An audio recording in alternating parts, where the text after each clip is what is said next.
Will the end of Joann's open up new opportunities for small independent fabric shops? Welcome to Sewing Report Live. I am Jen, and I want to have sort of a deep dive discussion on this topic just from all the comments I'm seeing online about fabric shops. So some of the common replies I've gotten on some videos are, I don't want to shop for fabric online. I really need to touch, feel the fabric, see it in person, be able to color match, and I really prefer the in-store experience. I do not want to shop online.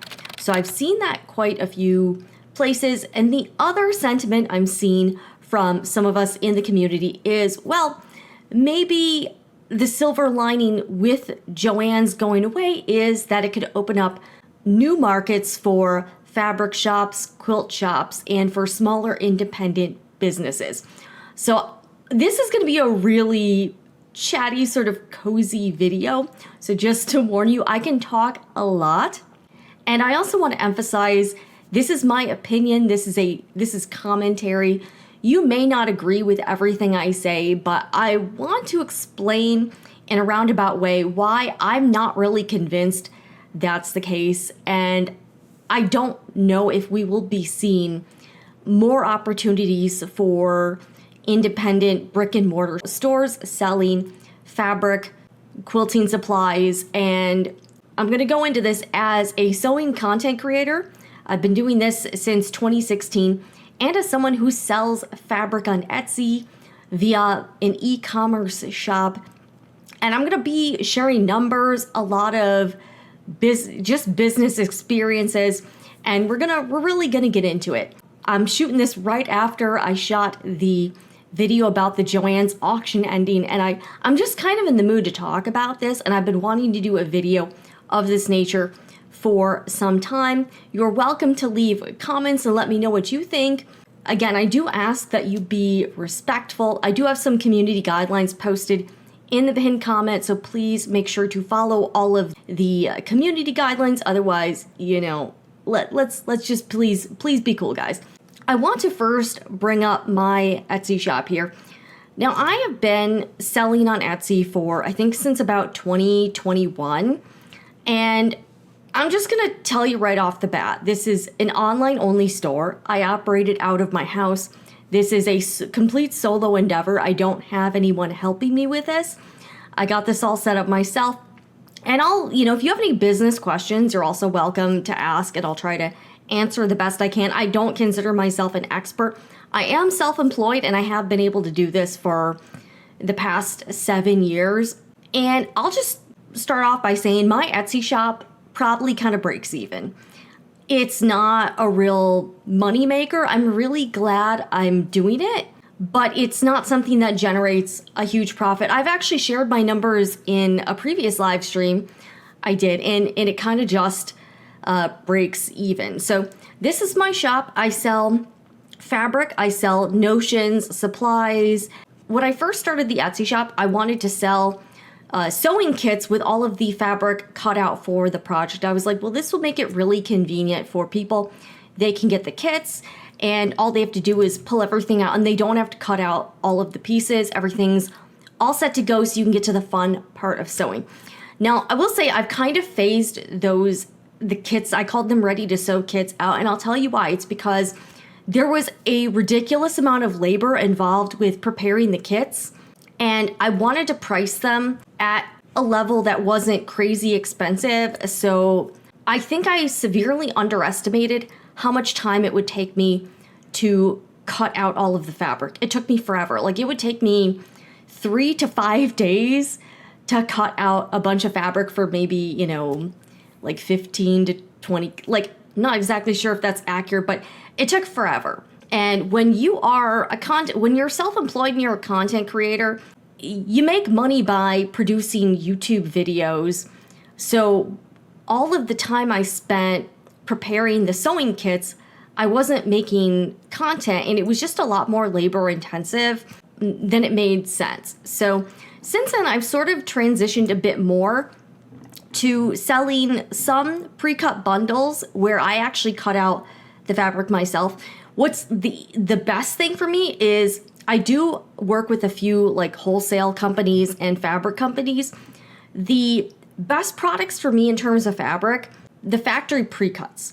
So like if Figo Fabrics has a fat quarter bundle, that's great. Or another manufacturer, because I can get those fabric bundles. I don't have to do anything to the product. It comes bundled, it comes really nicely packaged. So in terms of selling the fabric bundles, those products, that particular product makes the most sense. Like right here, I've got this peppermint half yard bundle. It's not as crazy as the sewing kits, but it does take some time to take each bolt, cut a half yard, fold it up all nicely, and then get the bundles together. I recently just started selling fabric by the yard. I'm gonna be real, y'all. These items aren't really moving that well. It started to pick up a little bit over the past couple weeks, but nothing crazy. And I've had some of the fabric bolts in my spare room for 3 to 4 years. So if that tells you anything about how well fabric sells, I can say for me at least, fabric is my worst seller out of all of the product categories I sell. It takes the longest to move. It's time consuming because even if I'm selling fabric by the yard, that takes time and labor to get out the fabric bolt, cut out the proper yardage, and I'm always afraid of messing it up. So I tend to really overthink fabric orders because I'm like, okay, I cannot screw this up.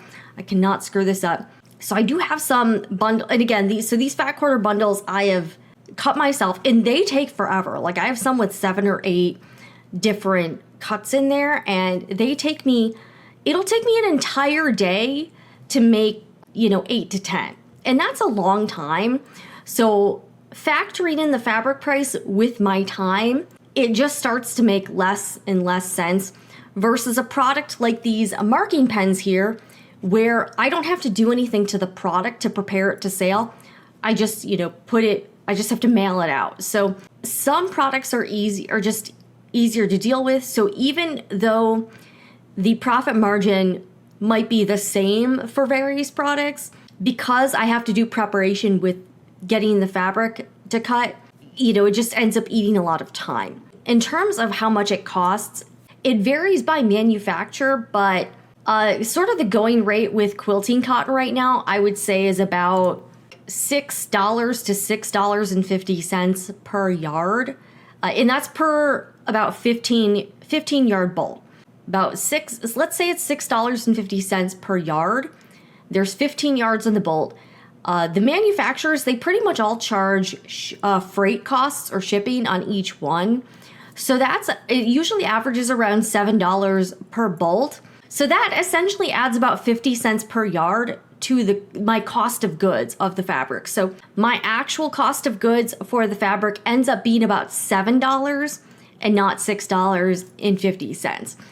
So once I get, the fabric, so here's kind of the breakdown for how the profit margin works. Okay, so say I sell a yard of fabric for $13. Also, fabric is pretty heavy, so it's bulky, it's heavy, it tends to be fairly expensive to ship, especially if you are selling, say, a 5 yard cut of fabric or 10, something crazy. It's gonna cost a lot of money to ship it just because of the weight and because of the size of the fabric, just, in a container or a bubble mailer, so I kind of do whatever makes the most sense, but the shipping cost for the fabric is really expensive. And my Etsy shop, they do encourage sellers to do free shipping over $35 or more orders. So I eat that cost on a lot of my fabric orders. So a lot of people will have an order over $35 that includes fabric. So I might have to eat $7 to $12 per order just on that alone. Plus there's all of the fees. So per yard of fabric, I might be able to sell it for $13 per yard. And my actual profit from that yard of fabric might be about $3. Seriously might be about $3. And that is before other expenses like taxes and my bookkeeping software. I do use QuickBooks. My CPA recommended it. I think it's about $420 per year. So there's a lot of other costs with running the Etsy shop besides but there's still like the cost of goods, the fabric itself, shipping. There is shipping materials, bubble mailers, boxes, and cello bags. I also have stickers, labels, and I have a thermal printer and all kinds of other stuff. So, and there's Etsy, there's like transaction fees, payment processing fees. So again, all in all, per yard of fabric, my actual profit might be $3. And that is before I have to pay income taxes on that money. And also the like bookkeeping expenses and some other, like I have a bunch of software. Plus with selling anything online, there's a lot of marketing. So I have to spend time doing product photography, making the listings, setting up the shop. The reason I went with Etsy is because I wanted something that was pretty easy. And because I'm not selling in huge volumes, at this point for me, it does not make sense to have my own like Shopify store or anything like that. So for now, I'm okay with Etsy. Again, this shop kind of just like breaks even. By the way, it is at sewingreport.etsy.com. Your orders do help power this channel and the main Sewing Report channel. So sewingreport.etsy.com. You can follow this shop. You can check things out. I do have some fairly frequent sales and free shipping over $35. But yeah, I can say, I think the reason, and it makes total sense why fabric tends to be a harder product to move and clear inventory is because it's pretty taste specific and very purpose specific. So someone who's quilting and making a quilt, they're not going to be interested in rayon, or someone who's quilting, someone who's making clothing might not want quilting cotton. Plus, it's down to your preference in terms of what print you want, what color you want, what substrate, what you're making. There's a much smaller pool of buyers for fabric than there is for, say, something like these sew tights or pins. A lot of sewists use pins. It's a more universal product. Fabric is it's a more niche product.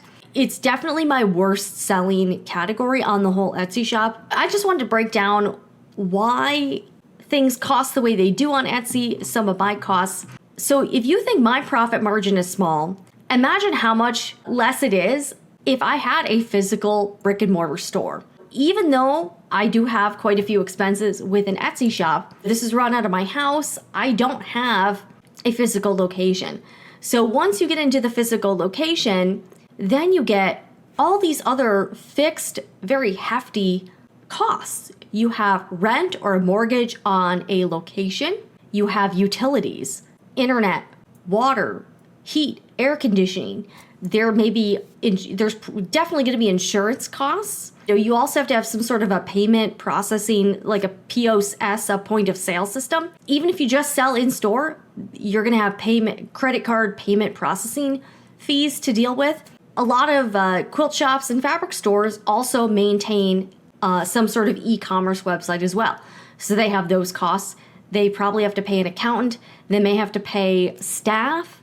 There's just a lot more involved with a brick and mortar store. Once you kind of get into the costs, I know a lot of us would love to have more physical fabric stores so we can go in, get that experience. But when you look at the profit margin of fabric already, so typically you pay about 50% of what you're supposed to sell it for.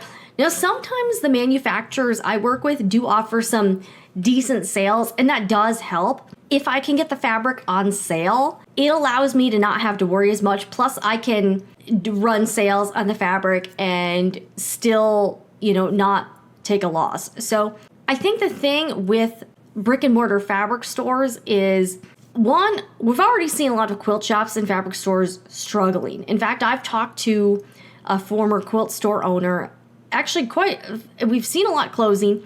And I've talked to, I had Brenda Ratliff, who used to own Pink Castle Fabrics on, and it's a very challenging business model, and they ended up having to close. They were open for quite some time. They had a pretty robust online presence, and they just couldn't make it work. I think they had 2 locations. They'd purchased another business. They had retreats, they had events, they had all kinds of stuff, and it was just getting too challenging for them, and they ended up having to close up shop. And this is, I think they closed up shop maybe I want to say like maybe 2 years ago. And I had some pretty extensive conversations with Brenda and her husband, Jason, that were pretty interesting. And they were also a sewing machine dealer. So they sold Janome sewing machines. And from what they told me, it seemed like the business, the profit margin with the sewing machines was better than fabric. So that is why you see so many physical stores selling not just fabric but other stuff, because the profit margin might be a little bit better, or they might be able to sell more of those items. But I cannot imagine having all of the current costs I do with selling fabric and sewing supplies, plus what's probably about, I'm gonna say probably about $4,000 to $5,000 a month. In my area, I don't live in a super high cost of a living area. I would say my area is probably like medium cost of living. If I wanted to open up a store, it would probably run me at least $4,000 a month. Now, everything I do here, I have multiple sources of income. My husband and I have multiple monetized YouTube channels. I sell on Etsy. I make AdSense money from YouTube videos. I also have some other things. I'm in a few affiliate programs. So I don't really do sponsorships because I've just had I'm just not really into that at this time. I could probably make more money doing that, but there's a lot of parameters that I'm just not comfortable with. I know I'm definitely leaving money on the table, but at this point, I make less than $4,000 a month. So I definitely could not justify trying to open up a fabric shop in my area. But let's get into more of the costs and the aspects of running an actual fabric shop. All right, so we've got a lot of fixed costs. I've also seen people be like, well, you know what? The hours aren't conducive with my schedule. If you're running a fabric shop, you own a fabric shop, and you're not really making enough money to have an employee, that means you have to work the store.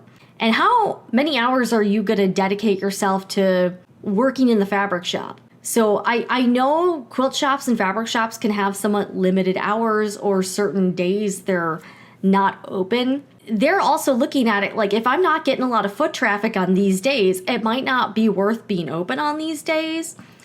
And they also have to think about, if the fabric shop or the quilt shop is not making money, a lot of people can't really afford to run this operation with zero profit or taking a loss. I know it sounds nice to be able to do that, like for the community and whatnot, and to be able to provide products to your local community, but it also has to make business sense. I think what we're finding out, and I'm going to be real, I've had quilt shops and sewing businesses send me desperate emails asking me for like marketing help. Most of these people, they seem to be either Gen Xers or boomers for the most part. I can kind of understand the challenges because the internet, again, I'm an old millennial. I kind of got used to the internet when I was in high school, and I've been able to get on to social media, and I'm not like super tech savvy, but I imagine it would be pretty tough if you didn't have the internet until you were an adult. So I have gotten some correspondence from different sewing and quilting related businesses, just like, hey, can you help us? But the thing is, like, they were asking me to do it for free, and I'm like, look, I really can't be your marketing person or social media person for free. So it's like, yeah, I don't know. But I think that's what we're running into with a lot of the existing businesses, is that they've been around for a while. The owner isn't super comfortable with technology or the internet or social media. So some of them I've seen, they have like a real outdated website. They're not great with social media. A lot of business owners in the crafting community and sewing community, I've seen say they hate social media. Even a lot of Etsy shop owners I've seen in online communities say, like, I just hate social media. So that's one thing. The other thing you have to also keep in mind, like, I don't know if I had a physical store. We also have to worry about safety. And I'm going to be real. I'm not sure I would be comfortable being alone at a shop that's open to the public, just all by myself. It doesn't really matter what the neighborhood is, but stuff can happen anywhere. The other thing, and I talked about this in a previous video, and I've seen this at Joann's and other stores that sell fabric, is that unfortunately people will come in and they will damage the product. So they'll they'll have their hands all over it. They might get it dirty. And then you also have the cost, not just of like maybe loss from shoplifting, you also have some product loss just from having to display that item and people are able to touch and feel it. So that is an aspect that me running an Etsy shop, I don't have to worry about that. I'm the only one that handles the fabric. So there's just a lot of other aspects to having a real fabric store that I don't have to worry about. And quite frankly, I don't think I would really want to have those headaches. Plus I will say the cost of insurance has gone crazy. So I can't imagine how expensive it would be. If you're a business owner and you have a location, typically you do have to get liability insurance in case like somebody gets hurt on your property, somebody, sues you, something like that. So business liability insurance, you might also have insurance for like product loss or, theft or something like that. The business insurance probably is not cheap. Plus, when you're self-employed or you're a business owner, you are also responsible for your own health insurance. There's like business licenses, business fees for operating in specific locations. So there's just so many other expenses. I cannot see a fabric shop being able to be profitable unless they sold massive, massive quantities of fabric. And unfortunately, I think with local businesses, there's only so much foot traffic, only so many people in that community that sew, quilt, and that need to purchase fabric. And then the other thing is the buying. Are you going to service a specific type of fabric? Like, are you going to do apparel fabric? Are you going to do quilting fabric? Most small businesses can't afford to have inventory for everyone under the sun.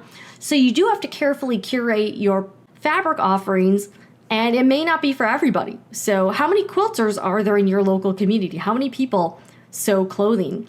And I think as time goes on, there's been fewer and fewer people who do sewing or quilting as a hobby. And that is sad, and there's a lot of factors that go into that as well. But we have to deal with the reality that fabric shops that could thrive in, say, the 1970s, there's a much different business climate now and different potential clientele. And another challenge for all of these brick and mortar fabric shops is you have online competition.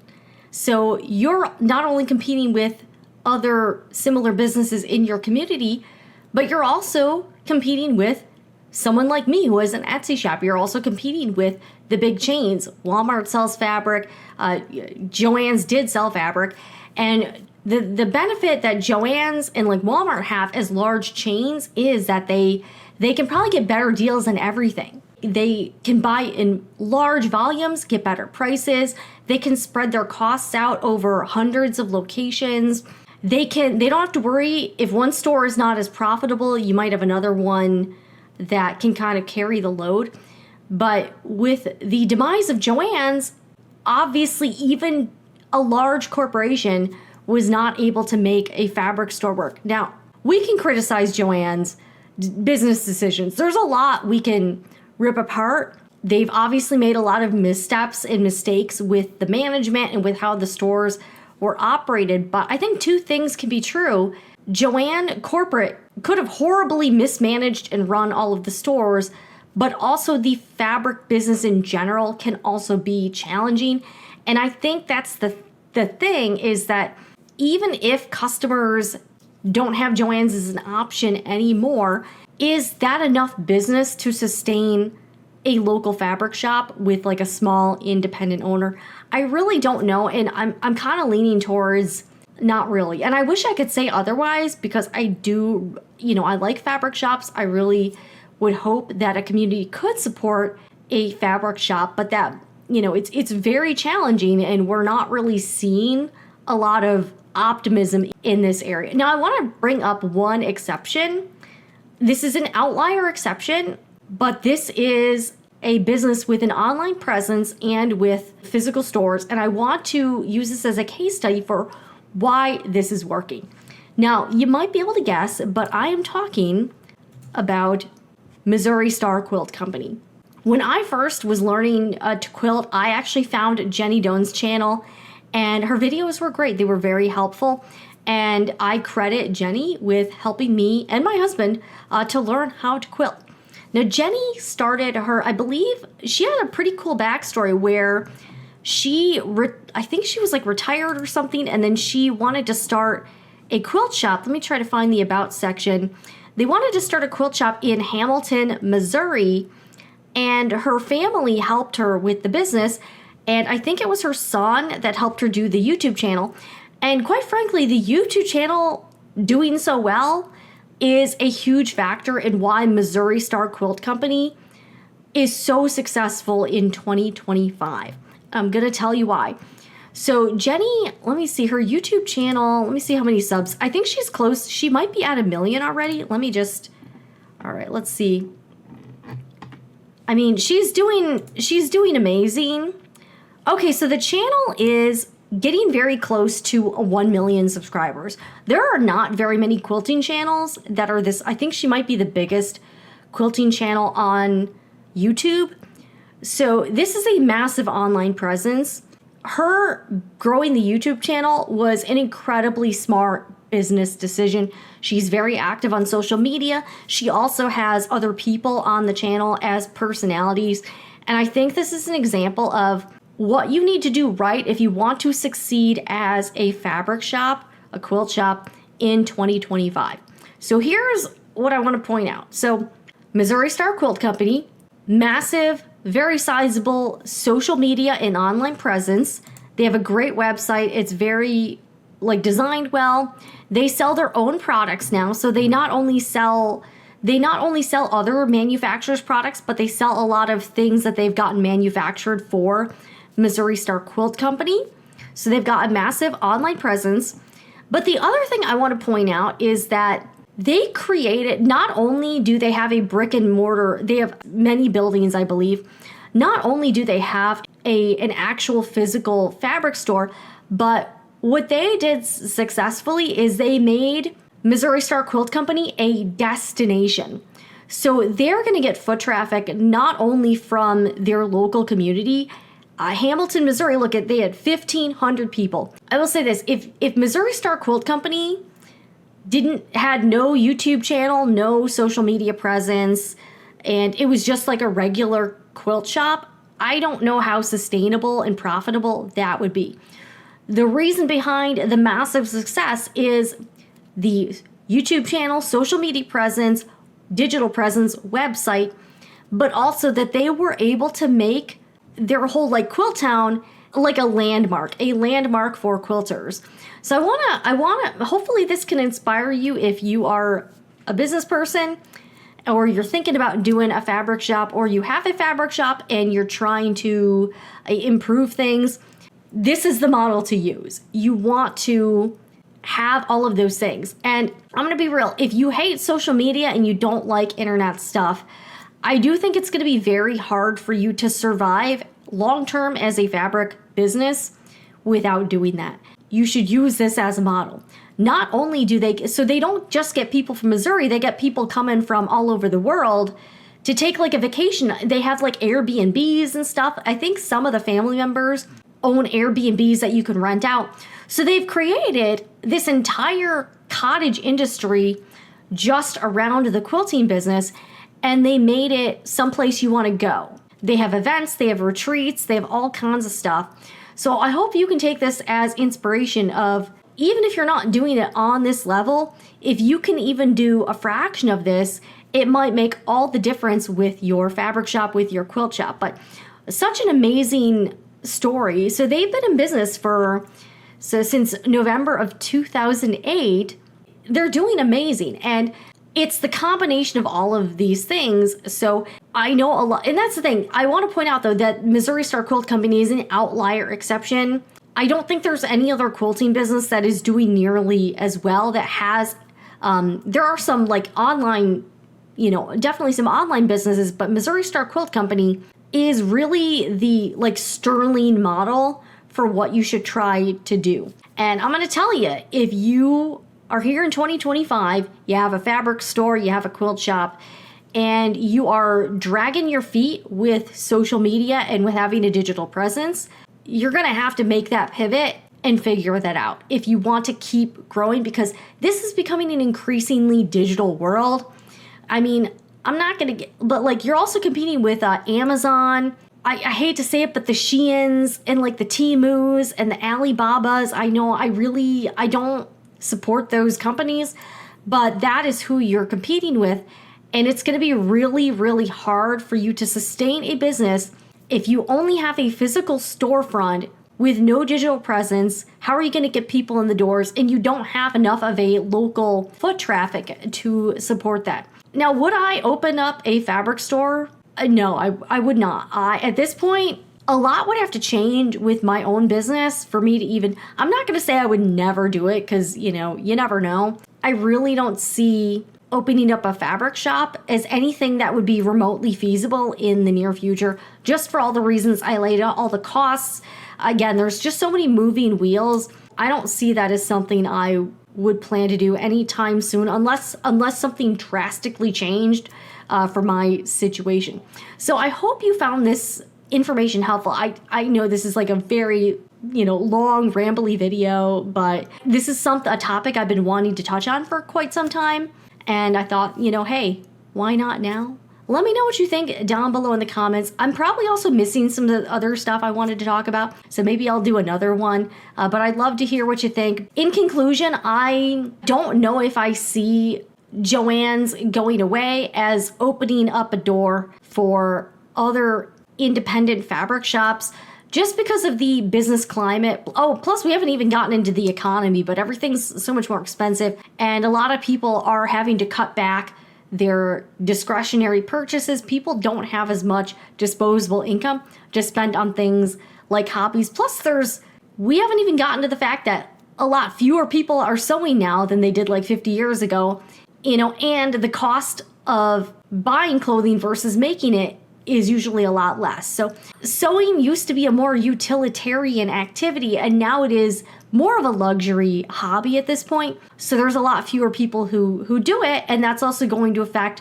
all of the businesses in the sewing economy. So I think that's all I have for now, but let me know what you think down below in the comments. And if you enjoyed and found this helpful, subscribe to Sewing Report Live. You can also go to the Etsy shop, sewingreport.etsy.com, if you're looking for fabric, and I will see you again in the next one.